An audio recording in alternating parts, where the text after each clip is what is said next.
The Shell Show.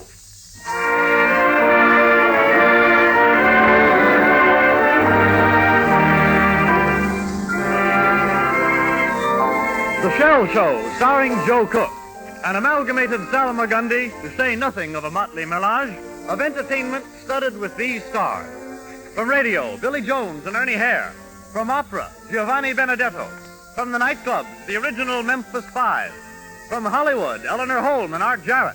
From the circus, Dexter Fellows and Toto the Clown. From Vaudeville, Harry Foster Welch. From the comic strips, Rube Goldberg. And from Evansville, our star, Joe Cook. And from Ernie Watson, the music.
His shoulder to the wheel, his eye to the future, his back to the wall, his nose to the grindstone, his head in the clouds, and his ear to the ground, Little Joe Cook.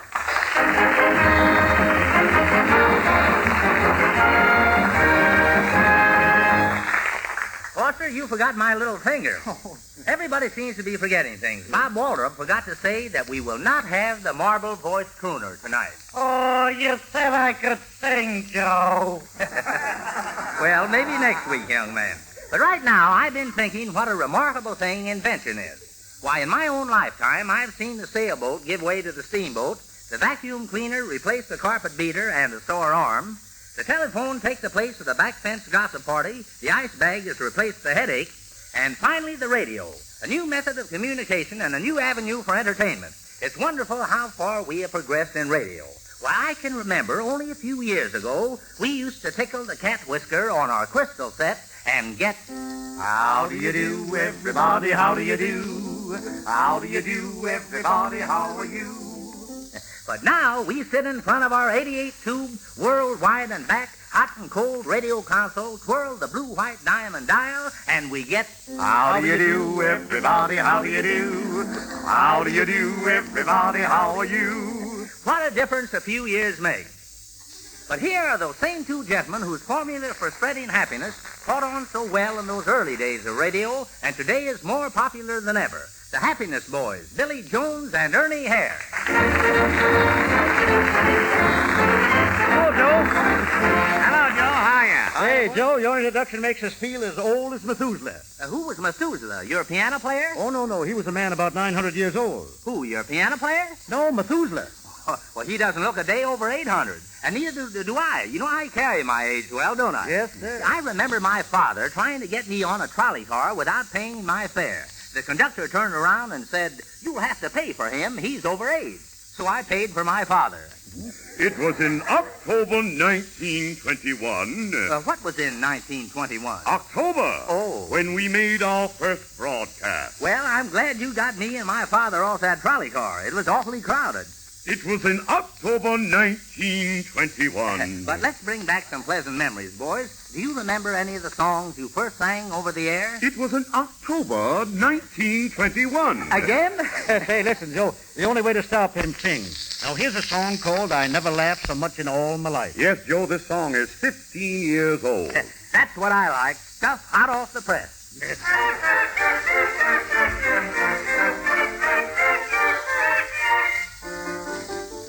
Now, Now, many incidents occur that strike us rather funny. And just because a healthy laugh is worth far more than money, We're going to tell a few of them that's apt to tickle you. if we should laugh while telling them, forgive us, please do. Now, women run the elevators where we both reside. A kid asked for the 8th floor as the car began to glide. And when the car stopped at the 8th, we thought we'd both go daft. We even found amusement in an elevator shaft. We never laughed so much in all our lives. We never laughed so much in all our lives. He said, "This is your floor, my son," and then the little pup Replied, "You're not my mother, even though you brought me up." Oh, we never laughed so much in all our lives. Honest, we never laughed so much in all our lives. Oh, Now, once we were both stranded back in dear old Evansville. and all we had between us was a single dollar bill. Now, we spent that buck for food, and then to a swell hotel we went. Because we knew Joe Cook, we thought it wouldn't cost a cent.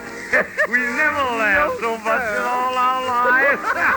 We never laughed so much in all our lives. Do you know, Mr. Cook, we shouted to a clerk quite deaf. He said the only cook I know is just a hotel chef. We never laughed so much in all our lives. Honest, we never laughed so much in all our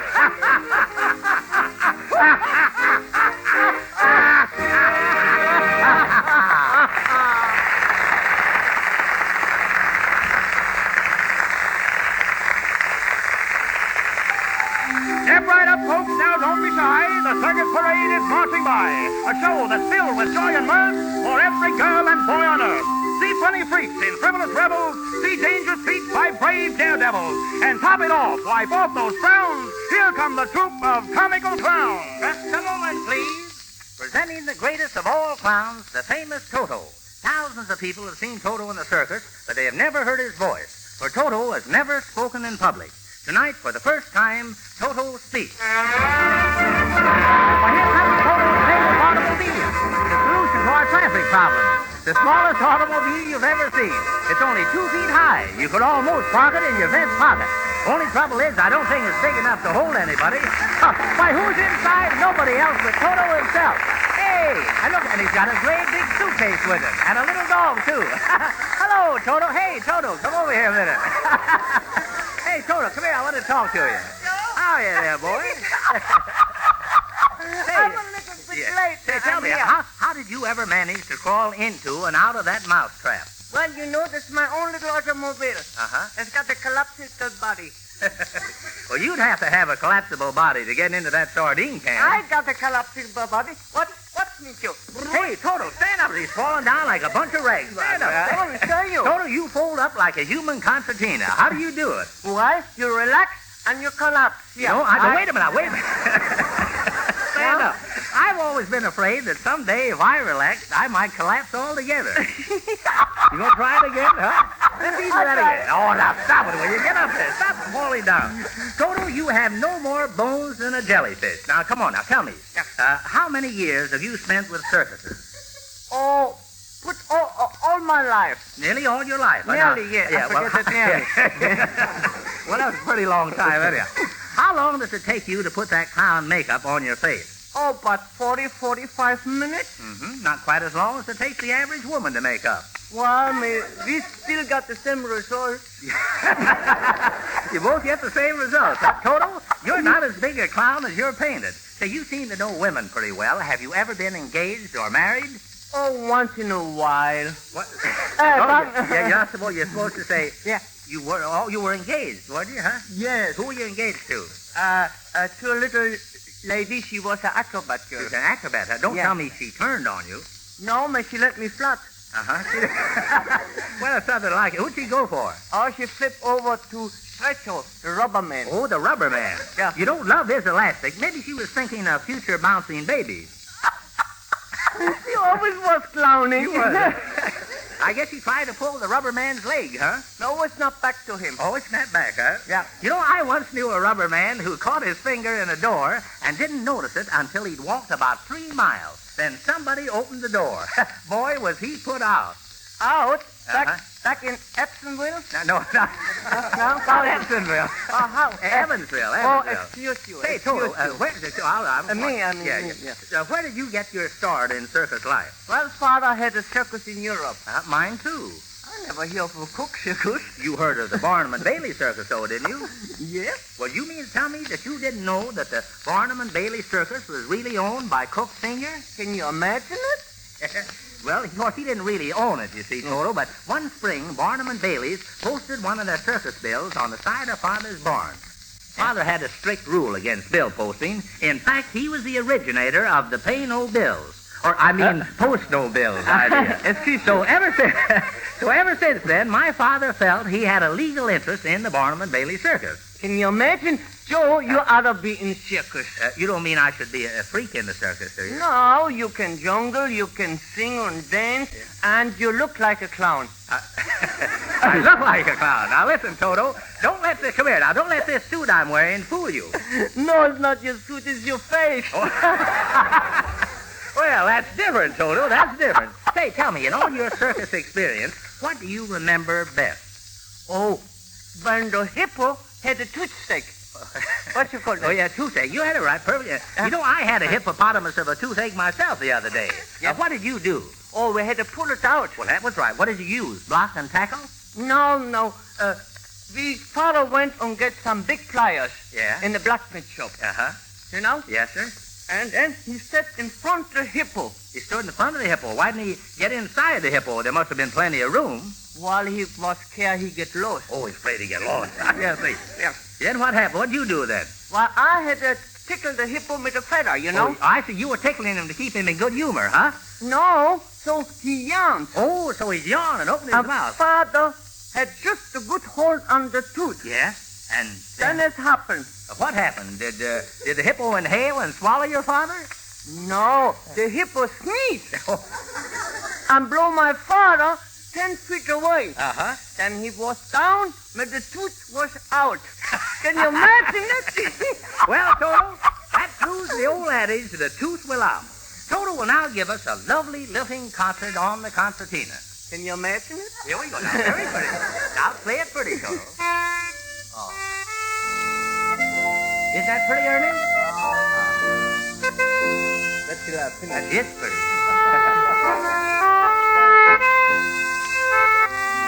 Nothing like music. That was E flat.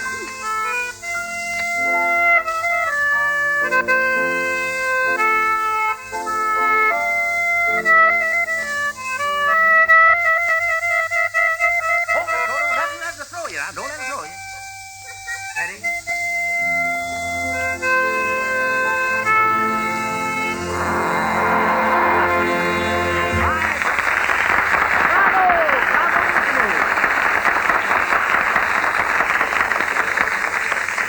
Say, Joe, did you read about Howard Hughes flying from the coast to New York in 7.5 hours? Well, that's nothing. I drove here in 3 hours. From the coast? No, from the Bronx.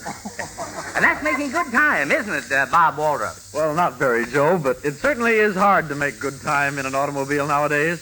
With all the red lights and stop streets and heavy traffic, 4 out of every 5 miles you drive are stop and go. It seems like you spend more time starting and stopping than you do covering ground.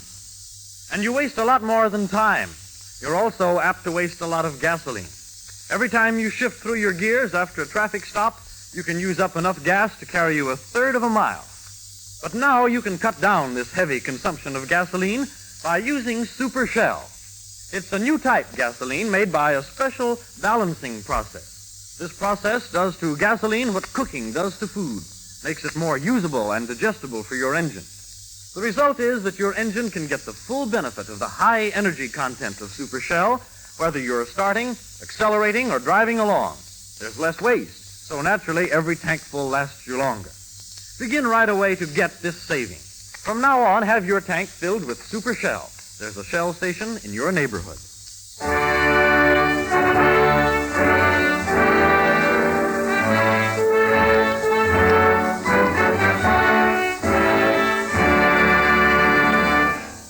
youngster, everybody in our neighborhood thought I was going to be an opera singer.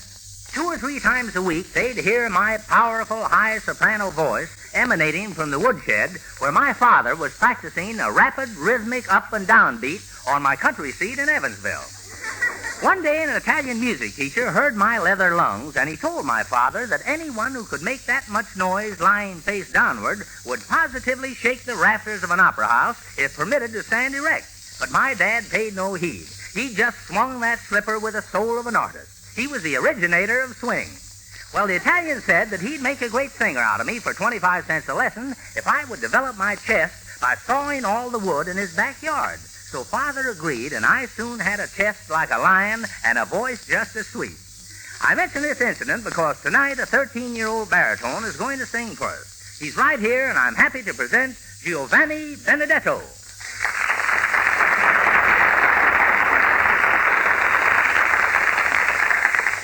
Good evening, Mr. Benedetto. Why don't you call me Joe, and I'll call you Joe? Well, that'll be confusing. I won't know who's talking. I'll call you Joe, and you call me Giovanni. All right, Giovanni. Well, Joe, how did you become an opera singer at the age of 13? My father had a very good tenor voice, and I think he handed it down to me. Yeah, but you're a baritone. He must have handed it down about 2 tones lower than he intended to. Think how terrible it would have been if he had gone a little further. You might have had to go out and get yourself a big Adam's apple and sing Asleep in the Deep. Well, Giovanni, instead, I'm going to sing La Donna Mobile. You said it, Joe. Women are fickle. La Donna Mobile. La Donna Mobile, quale piuma al viento, mota d'argento, di pensiero. Ormai non sentisi, felicia pieno, chi sopra il cielo, la lia d'amore, la donna mobile, guardia mal viento, morta d'argento, e di pensiero, e di pensiero.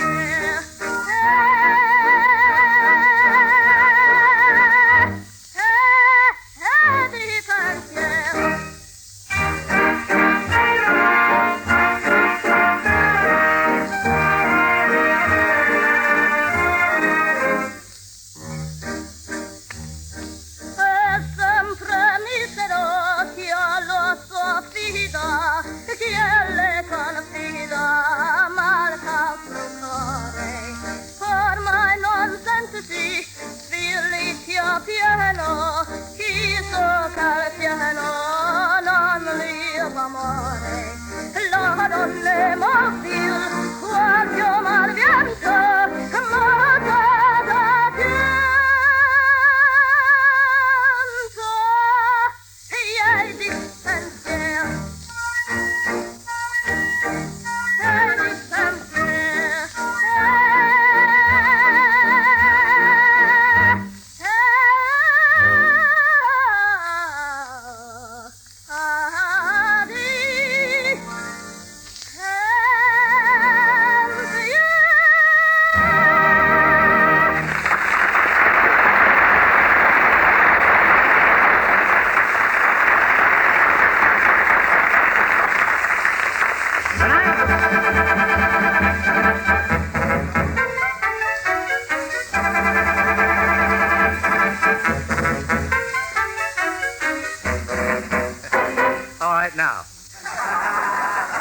When I was a boy back home, I remember how we couldn't wait to get the morning courier. And when it came, I'd fight for the comics, Sister would fight for the fashion page, Mom would fight for the cooking recipes, and Pop would fight for the fun of it.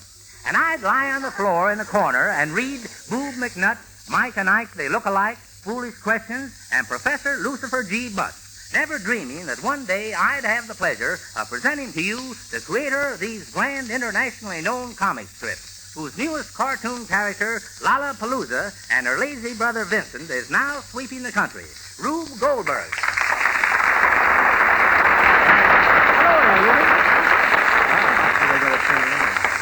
Rube, it's good seeing you again. When was the first time we met?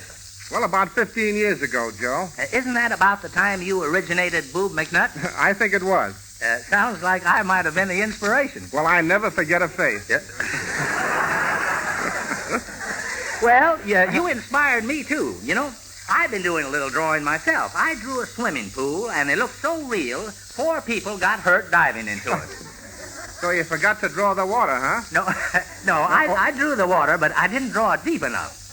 And then I drew a train coming toward me at full speed. And what happened? I don't know. I got killed. I wondered why you always looked so pale. You know, I'm also what they call a mustache painter-over. A mustache painter-over? Sure. Whenever I see a picture, I've got to put whiskers on it. You know, I got it perfected so that a beard looks fine on Shirley Temple, but I can't get Garbo to look right in sideburns and a mustache. Joe, I didn't come here to discuss art with you. I'm a little peeved because you've been telling people your inventions are more practical than mine. Well, the truth is the truth. Well, didn't I invent the special trash can for bridge prizes? Saves you the trouble of taking them home. And a handy little thing. But how about my backwards calendar for people who don't like tomorrow? I've got another invention, Joe. Oh, that invention's mine. Yours? Well, you haven't even heard it yet. Yeah, that's right. It's not mine yet, but it will be. What is it? Now I won't tell. Oh, well, I'm I'll mad. guess. Now, wait. Now, don't get mad. Yes, Yeah, sir. is it a doorknob? Nope. A mouse trap? Yes, it's an alarm clock. Yeah, I thought so. But you're supposed to say about what kind of an alarm but what clock? kind of an alarm Yeah, clock? that's right. See, I don't have to tell Oh, Rube. I'm smart. Say it It's all again. down Let's here. make sure so no it's... All right, I won't rattle the Yeah, say, paper. but what kind of But what kind of an alarm clock, Oh, Joe? one with a bell on it.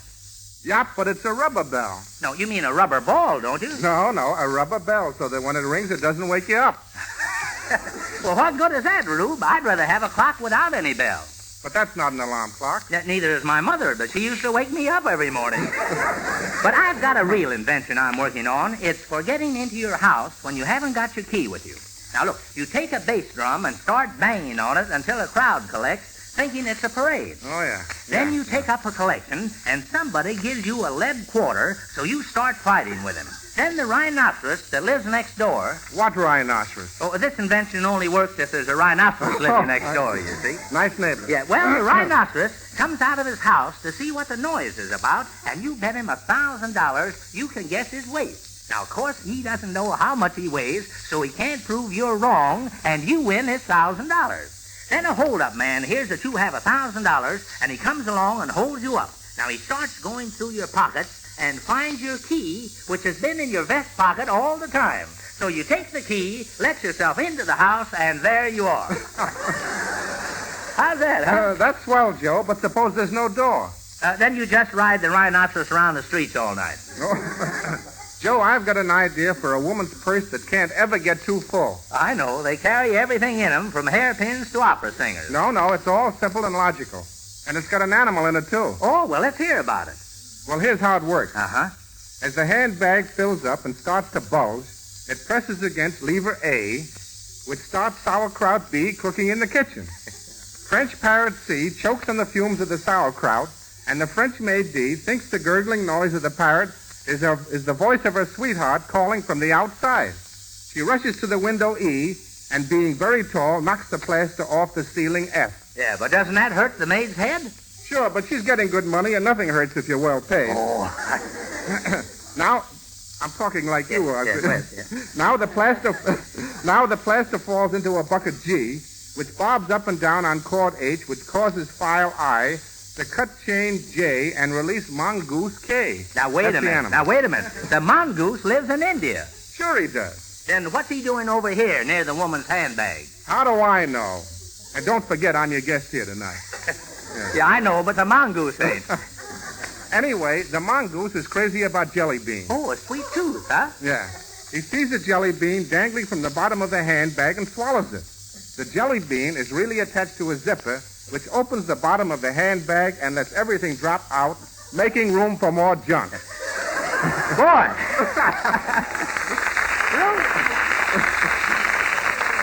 Rube, there's an invention to end all inventions. And handbags. Well...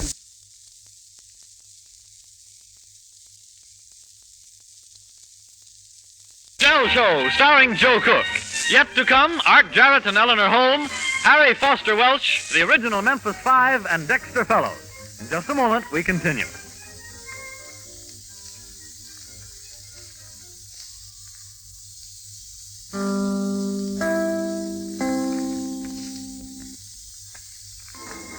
WEAF, New York.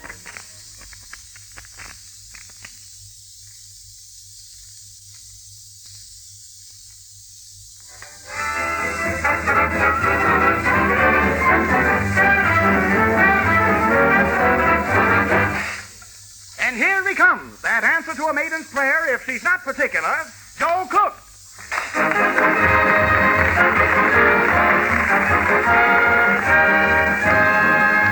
In my interviews on this show, I've had the pleasure of talking things over with some of the world's greatest celebrities. I've had a chance to learn all about Tarzan and tree climbing from Johnny Weissmuller. I've gone to bat with Babe Ruth about baseball. I've skated with and fallen for Sonia Henney. And in fact, I've spoken to so many celebrities, I'm beginning to feel like one myself. But tonight brings a studio guest I had never really expected to meet. Not in this world, anyhow. I refer to Napoleon I. Now, lest you think that I imagine I'm Napoleon, let me step out of my straitjacket and explain. The Napoleon here tonight is Phil Napoleon, the first exponent of jazz trumpeting in America. Phil is the leader of the famous original Memphis Five. He and his four co-jazzers, there's a word for you, are here in the studio to recreate for you the music that brought them world fame, presenting the original Memphis Five.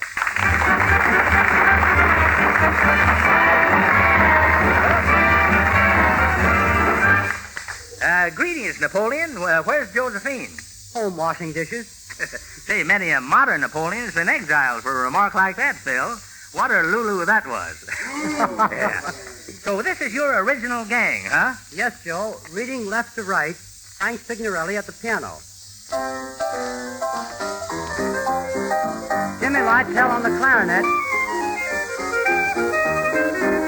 Niff Mold behind the trombone. Jack Rolfe on the drums. And myself blowing through here.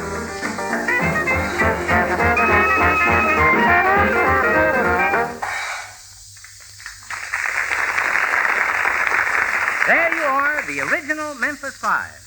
None of whom were born in Memphis or ever even saw Memphis. Is that so? Now, that's where you fellas are different from the original Evansville Five, which my grandfather organized. None of them ever saw outside of Evansville. That's why they call themselves the Savannah Sextet. Was it anything like our Memphis Five? Well, not exactly, Phil. The original Evansville Five consisted of my grandfather at the piano, my uncle under the piano. Let me go away now to sleep on this piano. Go away, you fellas. My nephew played the flute and sang at the same time. Sweet Adeline. And my second cousin played the harp and doubled on the bass drum, while my father played the horses. Was he lucky? Yes, on the days he didn't bet. But you fellas have been pretty lucky at playing music ever since you first organized. Just when was that, Phil? In 1917.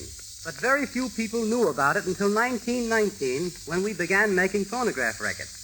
Fortunately, the records spoke loudly, and we began to catch on. Well, speaking of playing loud, you will admit to that, won't you? Oh, yes. We played loud, all right. So loud you couldn't hear the drums.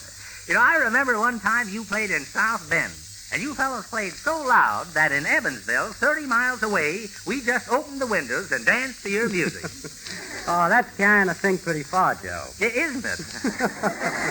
But speaking of those early records, Phil, what was the recording that really brought you into public notice? I wished I could shimmy like my sister Kate. What an ambition. You know, I remember hearing quite a lot about Sister Kate shimmying. She was the greatest wriggler and wiggler of her time. Yes, Joe. Sister Kate was the phonograph field. We recorded that in the records over a year. Kate pretty tired by the... Yes, but she could take it, Joe. And she was the answer to 5 hungry musicians' prayers. All right then, Philip, prepare to have another meal on Sister Kate, because we want to have her shimmy at her best to the accompaniment of her old friends, the original Memphis Five. Now, you've all heard the swing of today. Well, here's the swing of 20 years ago, and I dare you to notice the difference.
Do you believe an apple a day keeps the doctor away, or is that applesauce? Well, little green apples don't keep the doctor away.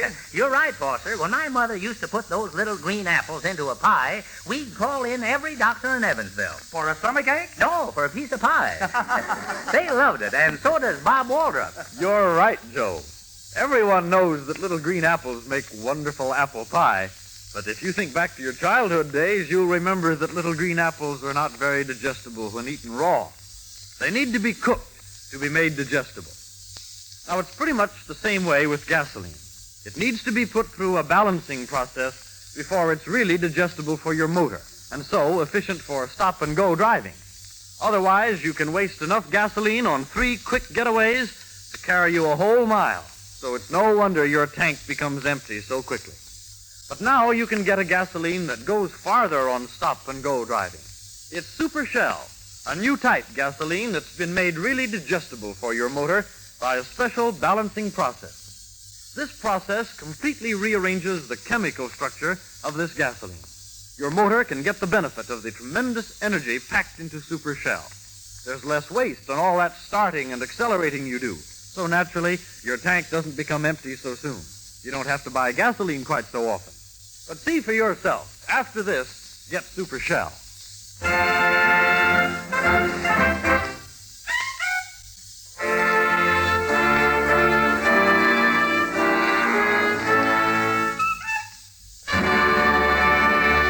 Down at our branch office, the Metropolitan Opera House, a place I like almost as well as fried egg sandwiches, it takes a couple of 100 people just to put on one opera. I got to speculating on what they would do if they suddenly had an epidemic and nobody could go on. And then I thought of Harry Foster Welch, the man who does a whole opera single-handed, or should I say single voice. Every sound you hear will come from Harry's own throat. He uses no gadgets. Harry takes us to the Opera House where the orchestra is tuning up for Carmen. Harry Foster Welch. Good evening, Joe. Harry, tune up a moment. Now, ladies and gentlemen of the radio audience, we're introducing at this time our guest conductor, Vittorio Toscanini, this beautiful opera Carmen.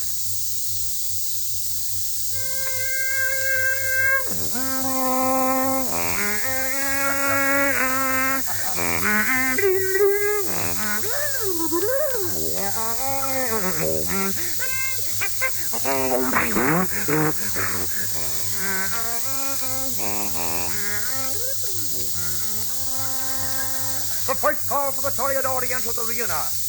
On Tibbet.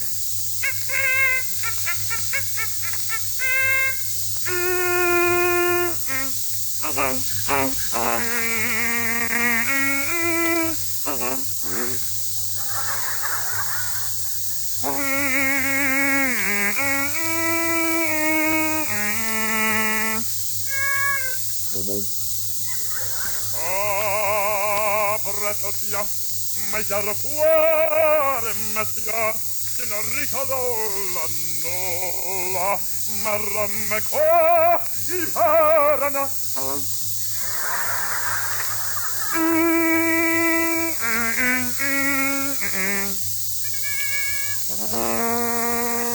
Aha! Now entrance of 7 of the most powerful bulls from Madrid, Spain.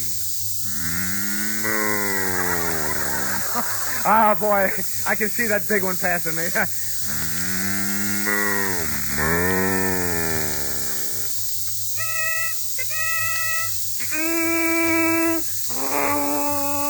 Now the Queen and the Grand Duchess of Portugal. Lily Pons, the Queen of Spain. Rosa Ponzel, the Grand Duchess of Portugal. Take the royal box to review the big bullfight.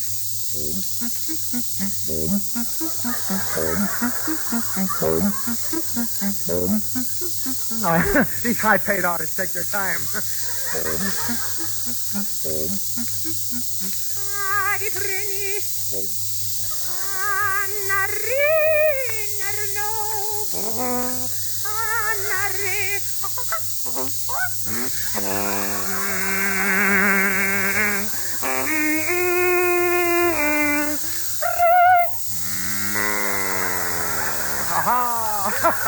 Yes, sir.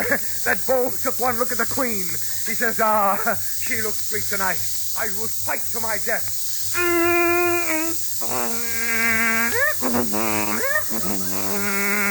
And now, the matador, Dino Martini, with his beautiful black horse, charges through the arena with his saw jaw sharpened.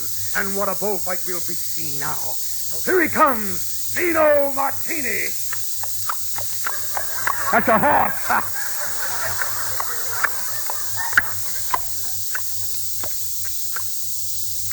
Ah, my queen, Don Sebastian, the Toreador de Lucia from Barcelona.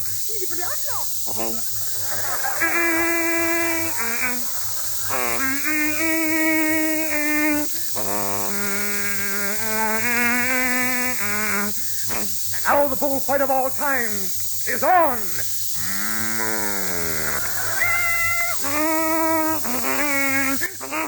Vaya bacona, precupenioki.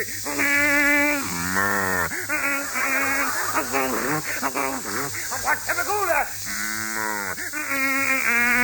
Aha, something happened. One of the bulls, he got Nino. He's lying on Nino. Nino pushes the bull aside. He takes one look at the queen, and he sings, Carmen! Alum caro tarior Aponia, Aronia, di pro, Aponia, Aricola, Nicole, Aponia.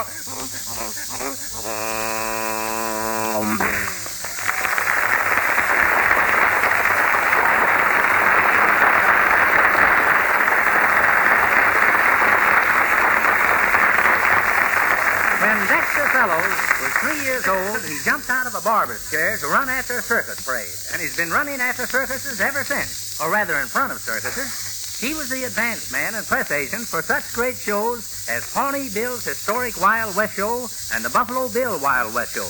And he's now press agent for Ringling Brothers and the Barnum and Bailey Circus combined.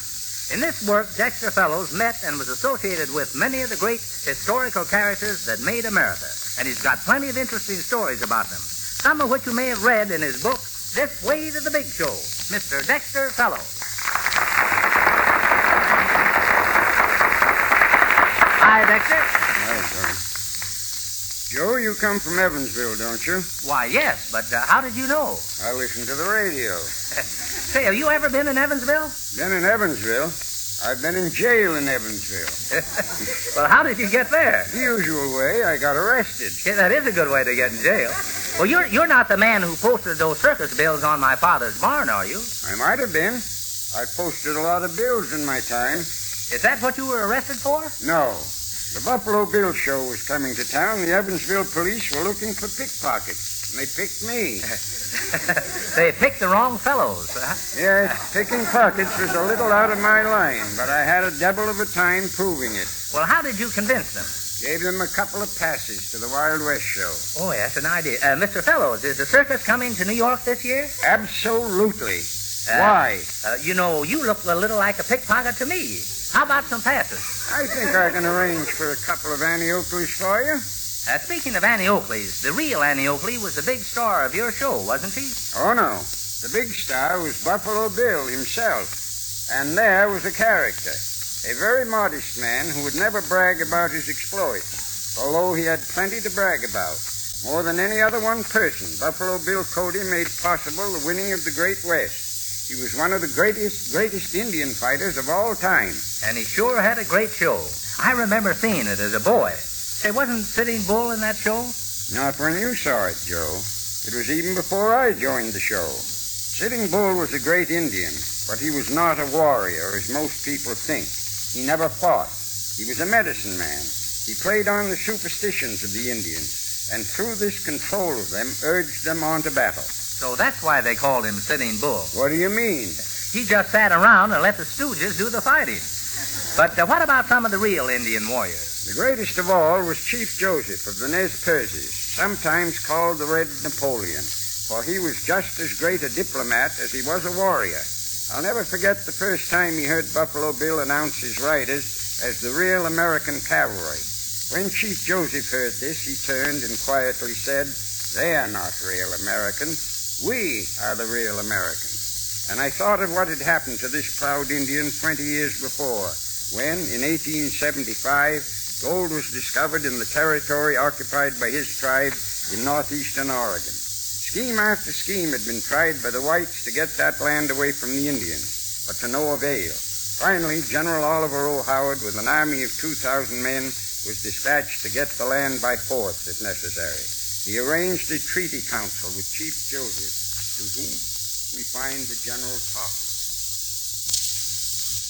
I'm sorry, Chief Joseph, but your tribe must move. Why? Because a great many white people are coming out here, and room must be made for them.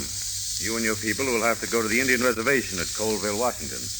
Our people have lived here a great many moons, General Howard. We would let things be as Great Spirit Chief made them. And you refuse to move? I do not believe Great Spirit Chief gave one kind of man right to tell another kind of man what he must do. Here we have lived. Here we shall die. Then you deny my authority? Are you the Great Spirit? Did you make the world, sun, rivers to run for us to drink? The law says you're to move to the reservation. If you don't, I'll have to take the matter into my own hands. I have spoken for my people. I not change. But look, see that land off to the east? Now that's good land, already occupied by both Indians and whites. Suppose I gave you that land and moved the white people off. No. Homes belong to white man. I not have right to take their homes. You not have right to take our homes. All right. I've tried to reason with you, but I see that's impossible. I'll give you 30 days to move to the reservation. If you don't, it means war.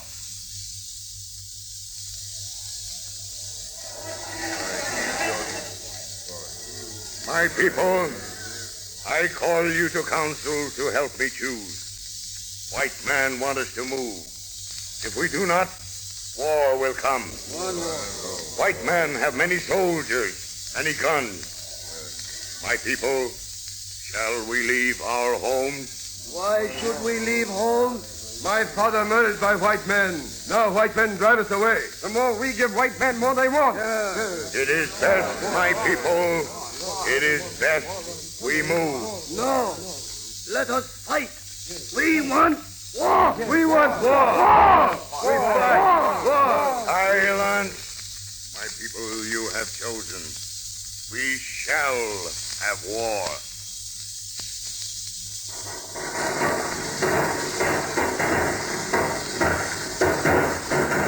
Chief Joseph, take my horse. Flee to hills. No. We hold out no longer. There are but a handful of braves left. Our women starving, children freezing, our cause hopeless. You must flee. No. If they capture you, they kill you. I am still your chief. With heavy heart I must go to White General and surrender.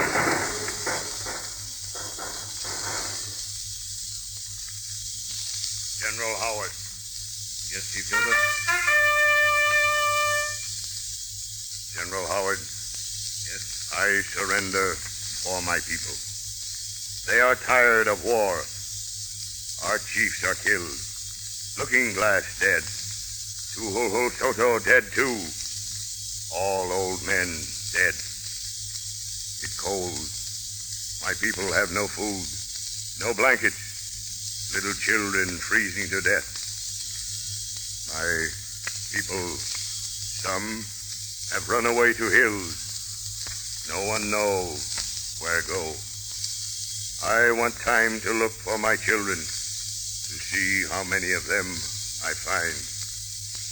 Maybe find them among dead. Hear me, General? My heart's sick, sad. From now, where the sun stands, with white man, I fight no more. I was present the next time Chief Joseph met General Howard. It was at Buffalo Bill's Wild West show. When Howard was announced, there was no sign of emotion on the old Indian's face, but a slight tightening of the lips. He stood up, shook hands with the general, and said a few words of greeting. I do not know, but I imagine that there must have been some bitterness in his heart. If there was, we know there was reason for that bitterness. And now, Joe, old dear, thank you for listening to my story. Thank you for telling it, Dexter. And by the way, don't forget my 2 passes. Annie Oakley's. Okay. And only a pair, Joe. Okay, Annie Oakley's.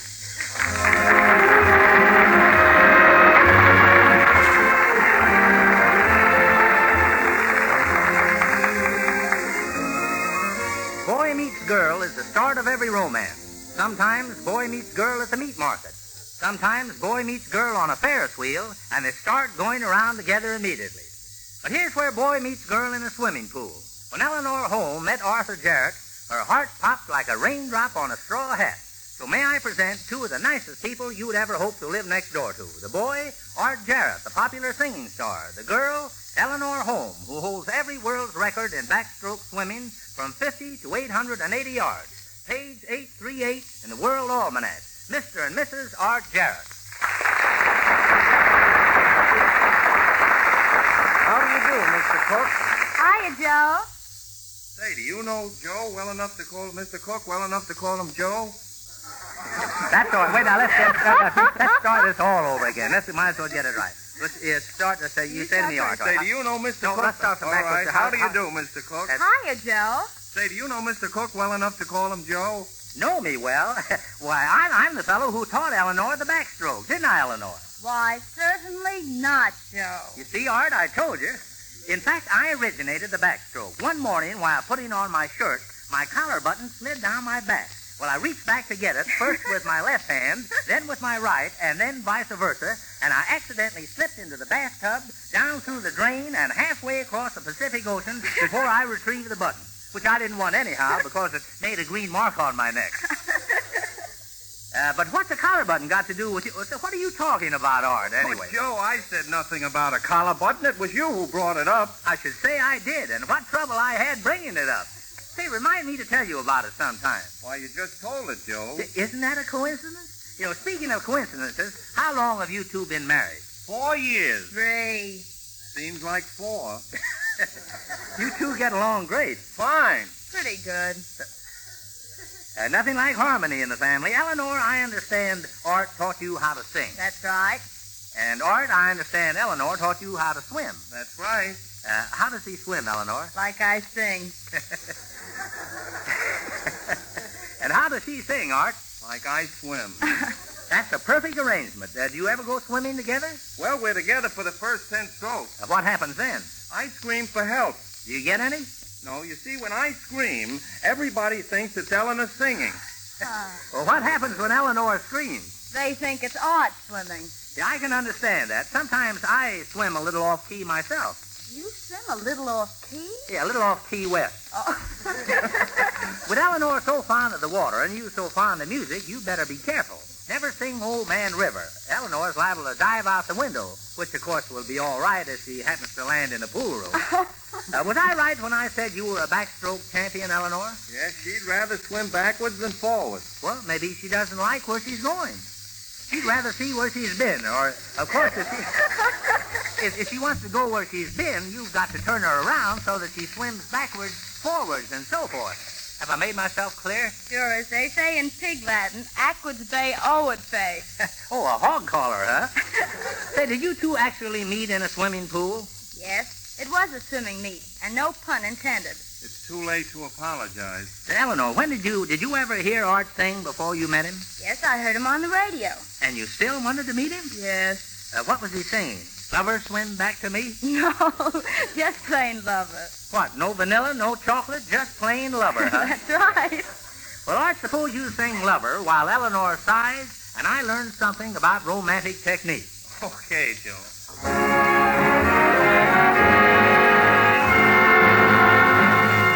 Lover, when I'm near you and I hear you speak my name, softly in my ear you breathe a flame.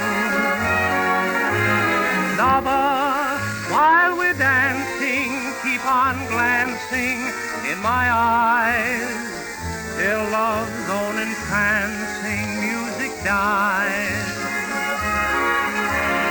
All of my future is in you, your every plan I design. Promise you'll always continue to be mine. Lover, please be tender when your tender fears depart. Lover, I surrender to my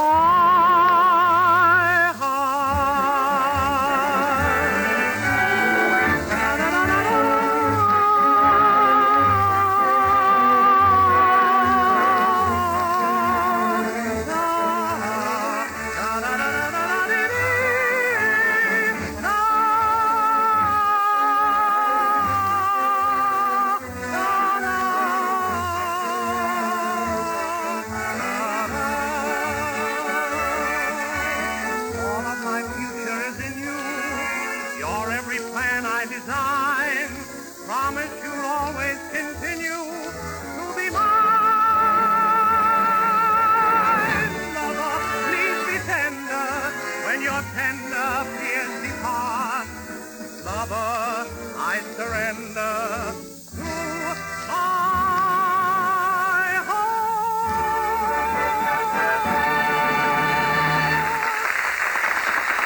And the second time?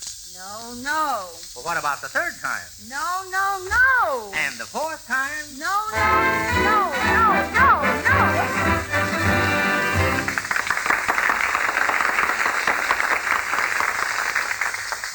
Say, Joe, Bob Waldrop just told me an interesting thing. If all the automobiles in the United States were laid end to end... Yeah, I know. It would be Sunday afternoon. No, not exactly. But the fact is, there are so many automobiles now that all the people in the country could be given a ride at the same time. Why, Foster, do you mean that the only pedestrian nowadays is a man with a small car and a large family? How about that, Bob Waldrop? Well, Joe, even he could find room in somebody else's car. Because we've got so many cars in the country now, there's actually room for everybody to ride at the same time. People have been buying new cars a lot faster than they've been junking old ones. During 1936, there was a net gain of 2.25 million automobiles registered. We all know what these extra cars on the road have done to traffic. 4 out of every 5 miles you drive are stop and go. You've either got your foot on the brake pedal or your hand on the gear shift almost all the time. You should know that all the starting and accelerating you do is apt to be very wasteful of gasoline. On an average day's driving, you can waste enough gas to carry you 10 miles. But you check this waste when you use Super Shell. It's a new type gasoline. You see, Shell engineers developed a way to balance gasoline. By their special balancing process, the entire chemical structure of gasoline is rearranged. It's made digestible for your motor, just as food is made digestible for you by cooking. There's a Shell station in your neighborhood. After this, stop there and get Super Shell. Then you'll cut down the high cost of stop-and-go driving.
This is Joe Cook sitting in front of you in the movies and reading the coming attractions out loud. Next Saturday, January the 30th, is the birthday of the President of the United States. And among our guests, we are honored to have the President's mother, Mrs. James Roosevelt. Next week, we will also hear from Billy Scully, the boy soprano, with a choir of boys' voices, Nick Lucas, guitar-playing troubadour, Clyde Beatty, famous lion tamer, and a long list of other entertainers, not including the marble voice crooner. Oh, gee whiz, Mr. Cook. Patience is a virtue, young man.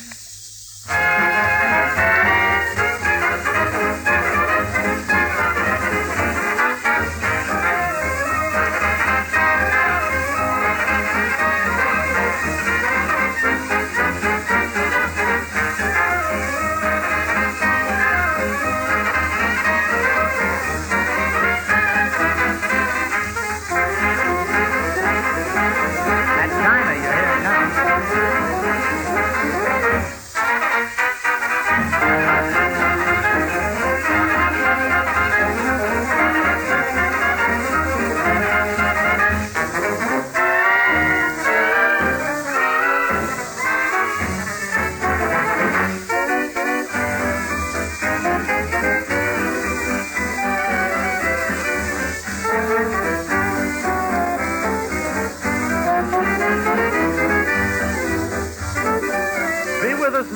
Saturday when Joe Cook presents Nick Lucas, Clyde Beatty, Billy Scully, and as a special guest, the mother of our president, Mrs. James Roosevelt.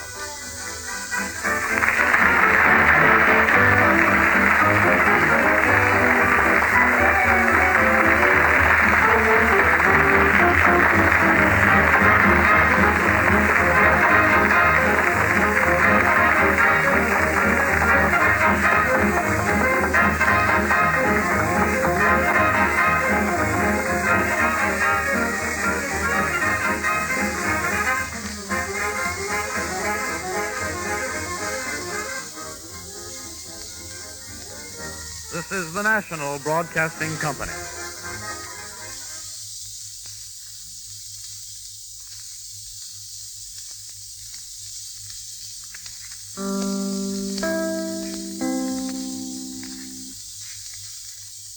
(10:30 p.m.) BULOVA, Bulova Watch Time. WEAF, New York.